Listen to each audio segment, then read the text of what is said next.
Salut tout le monde et bienvenue sur cette vidéo explicative de Rolling Dead.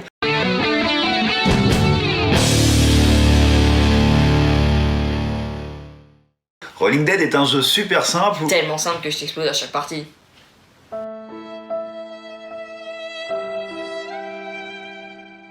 Simple donc, où vous devez exploser du zombie si vous êtes humain. Et bouffer de l'humain si vous êtes devenu zombie. On commence par choisir une couleur et mettre le bracelet à notre main forte. Ou à notre poignet si on n'a pas de grosse main. En début de partie, nous sommes tous des humains, on va donc jouer avec notre dé humain. Le dé zombie est mis de côté, il sera utilisé en cas d'infection. Nous allons tous poser notre main avec le bracelet sur le bord de la table contre la piste de dés. Et l'autre main nous servira à lancer notre dé.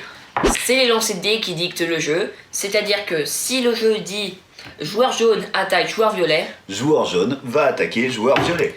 Évidemment, je ne suis pas obligé d'attendre qu'il m'attaque pour réagir, je peux m'enfuir avant. À condition bien évidemment de ne pas se tromper, puisque dans un monde de zombies, on n'a pas le droit à l'erreur. Si vous attaquez pour rien, que vous trompez l'adversaire ou que vous retirez votre main par erreur, vous passez d'humain à zombie. Et de zombies, vous passez à mort pour de bon. Allez, on démarre. Au départ, c'est celui qui ressemble le plus à un zombie qui lance le dé virus plus son dé humain, donc c'est toi qui le lance.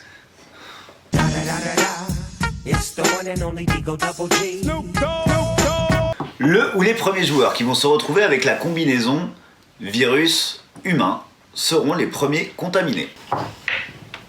Tu vois, je t'avais dit que t'étais un zombie. Tu feras moins le malin quand je t'aurai bouffé. Comme il y a eu un contaminé, j'enlève le dé virus et je change de dé puisque je suis zombie. À partir de là, il faut surveiller 3 combinaisons. C'est comme dans les films. La première, le zombie voit un humain.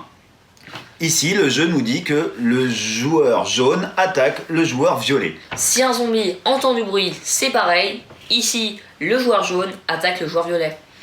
Par contre, si le zombie est dans la lune et que l'humain arrive avec une batte de baseball, l'humain explose le zombie. Et cette fois, c'est le joueur violet qui attaque le joueur jaune.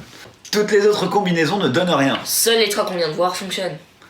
Quand on est humain et qu'on se fait toucher, on est contaminé. Et quand on est zombie et qu'on se fait toucher, on est éliminé pour de bon.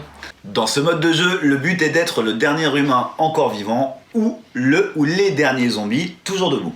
Pour la première partie, on conseille d'être tolérant et d'accepter les fautes, mais après, c'est sans pitié. En effet, et c'est d'ailleurs le deuxième mode de jeu. Une fois que vous aurez bien maîtrisé les bases et que vous saurez jouer sans droit à l'erreur, vous pourrez passer à la suite. Personnellement, mon mode de jeu préféré, c'est le cannibale. Ouais, enfin, t'es quand même franchement pas mal sur le no boy no gain. Mais ça, vous le découvrirez dans le livret de règles. Bonne chasse!